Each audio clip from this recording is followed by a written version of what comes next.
দীর্ঘ জল্পনা কল্পনার অবসান ঘটিয়ে অবশেষে ভারতের মাটিতে টি-20 বিশ্বকাপ বর্জনের চূড়ান্ত ঘোষণা দিল বাংলাদেশ সরকার। বৃহস্পতিবার রাজধানীর একটি 5 তারকা হোটেলে জাতীয় দলের ক্রিকেটারদের সাথে জরুরি বৈঠক শেষে এই সিদ্ধান্ত জানান যুব ও ক্রীড়া উপদেষ্টা আসিফ নজরুল।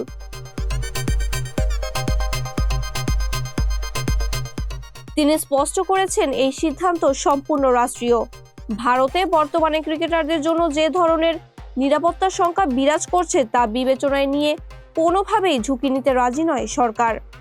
বৈঠকে ক্রিকেটারদের বিস্তারিত তথ্য দিয়ে বোঝানো হয়েছে ঠিক কী কারণে এই মুহূর্তে ভারত সফর নিরাপদ নয়।